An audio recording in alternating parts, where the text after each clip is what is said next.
In the name of Allah, the most gracious, the most merciful, may the peace and blessings of Allah the Exalted be upon the Prophet Muhammad and his purified progeny, and may the wrath of Allah be upon their enemies. Dear brothers and sisters, 𝗧𝗨𝗥𝗓𝗦𝗧𝗜𝗢𝗎. We will continue inshallah ta'ala, finishing off discussing the verse وَمَا أَنْتَ بِمُسْمِعٍ مَنْ فِي الْقُبُورِ, that you cannot make those here who are in the graves. We will continue discussing the correct meaning inshallah ta'ala of this verse, because as we've shown in the previous episode, we showed that from some of the mukhalifin exegetes and from our books, this verse, which was used by the Nasabi polemicist 𝗦𝗨𝗣𝗍𝗍, and we don't give him too much attention, it was just to show one example of how he misuses these verses, as he is a Nasabi polemicist. We showed that this verse was Allah Azza wa Jal again in the Holy Quran comparing the mushrikeen to the dead. Not that this verse relates to those who are in the graves cannot hear. If we go to Ibn Qayyim al-Jawziyya, we find in his Kitab al-Ruh, he discusses this verse. If we go on to page 168, what does he say regarding this verse? وَأَمَّا قَوْلُهُ تَعَالَى وَمَا أَنْتَ بِمُسْمِعٍ مَنْ فِي الْقُبُورِ فسياق الآية يدل على أن المراد منها أن الكافر الميت القلب لا تقدر على إسماعه إسماعا ينتفع به، كما أن من في القبور لا تقدر على إسماعه إسماعا ينتفعون به. ولم يرد سبحانه أن أصحاب القبور لا يسمعون شيئا البتة، كيف وقد أخبر النبي أنهم يسمعون خفق نعال المشيئين. So what does he say about this? He says, as for Allah Azza wa Jal, the Exalted, saying, and you cannot make those in the graves listen, the context of this verse indicates on the following, which is intended by it, that the kafir has a dead heart. He said, أن الكافر الميت القلب, but I believe it's more eloquent to say أن الكافر without the al-ميت القلب, but he says it like that anyway. The context of this verse indicates on the following, which is intended by it, that the kafir has a dead heart. You cannot make him listen to any speech, a listening that will benefit him, just as you cannot benefit those who are already in the graves with anything which will benefit them. And it is not intended by the verse that those within the graves cannot hear anything at all. How can that be? So first off, he's saying this verse again is metaphorical, and then he uses the same ahadith that many of the Shia use to show what? That the dead can hear.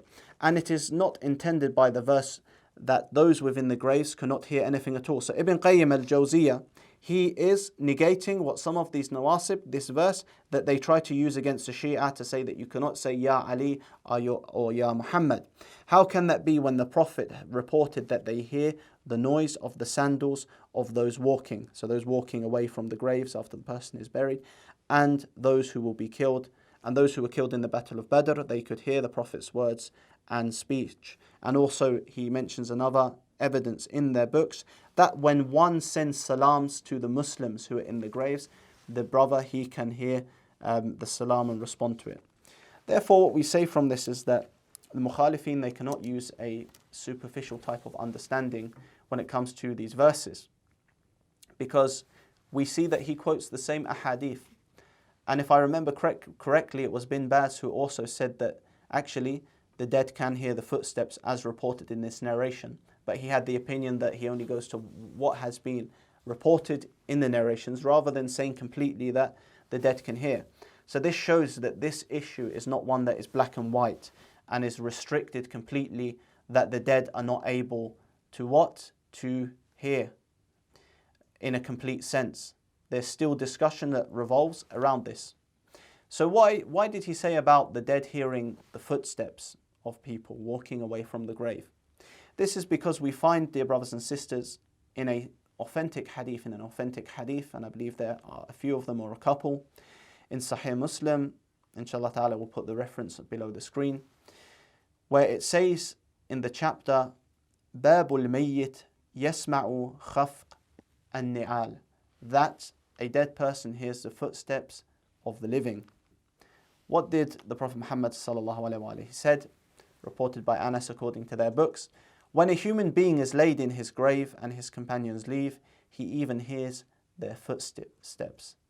So he hears their footsteps, and then it says that the two angels come to him and sit with him and ask him, the questions about who was your Lord, who was your Prophet, etc.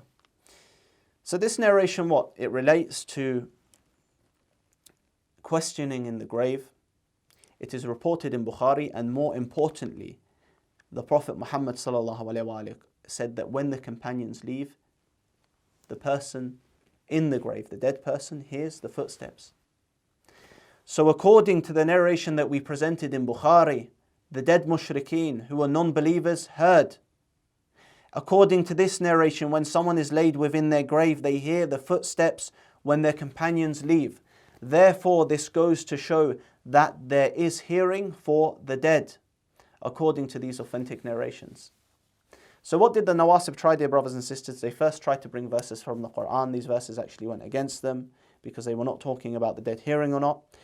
We then go to their books of ahadith, and we find that clearly it shows that the dead can hear. They can hear the footsteps when someone walks away. So they cannot bring this understanding where the dead, mutlaqan, they are completely unable to hear anything after dying.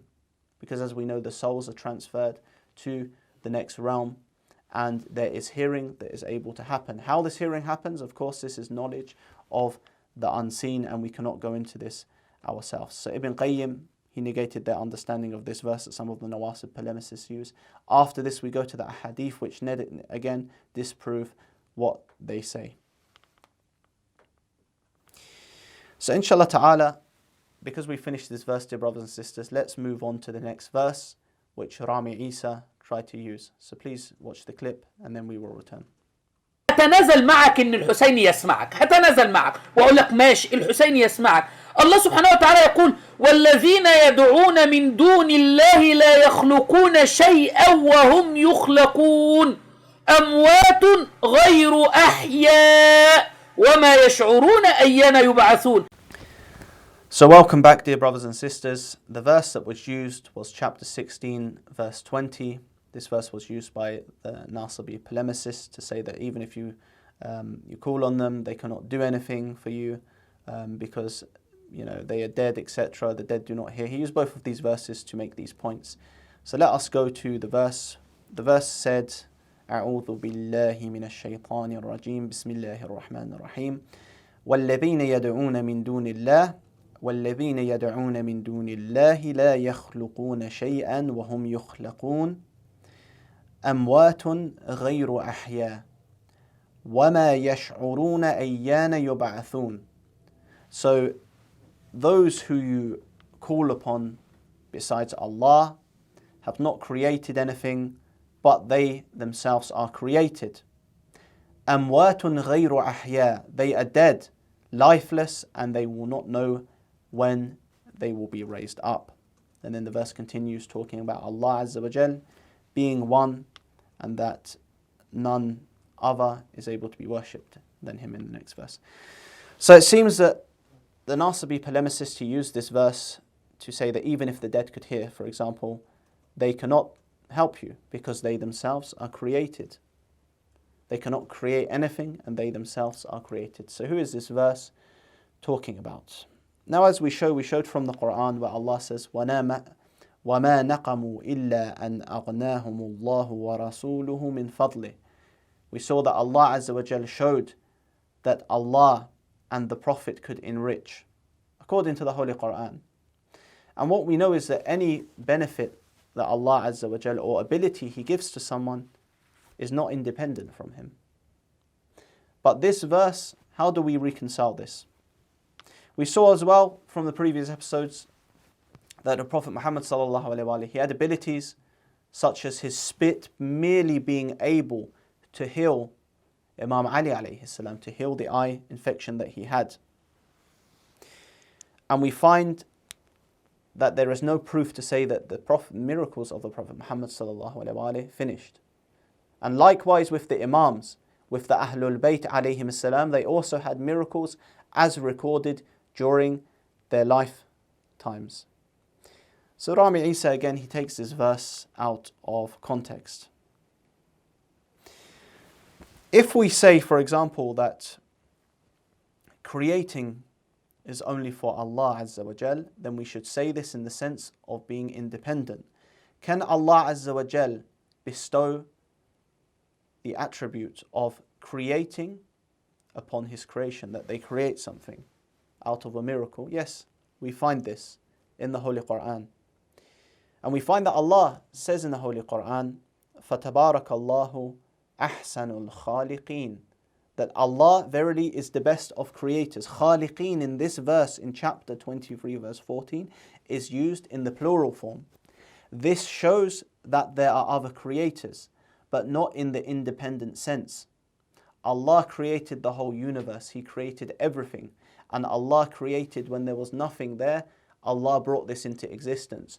But there are other creators in the sense that Allah Azza wa Jal gave ability to some, for some, to create things. Where does Allah Azza wa Jal mention this in the Holy Quran?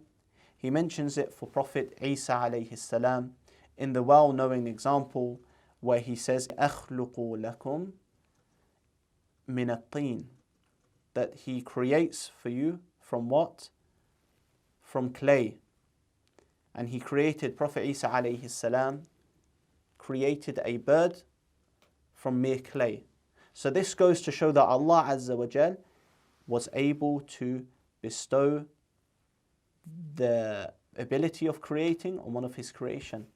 We also saw that Prophet Isa alayhi salam said, وَأُحْيِي الْمَوْتَ بِإِذْنِ اللَّهِ وَأُحْيِي الْمَوْتَ بِإِذْنِ اللَّهِ, that He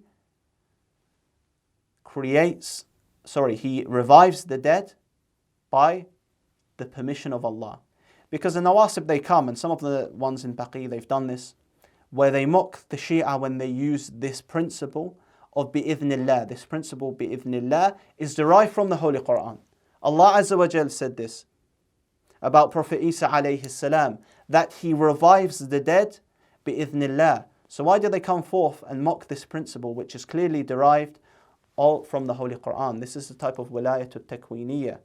This is a type of ability where the creation are able to have certain control upon the creation by the permission of Allah Azza wa Jal.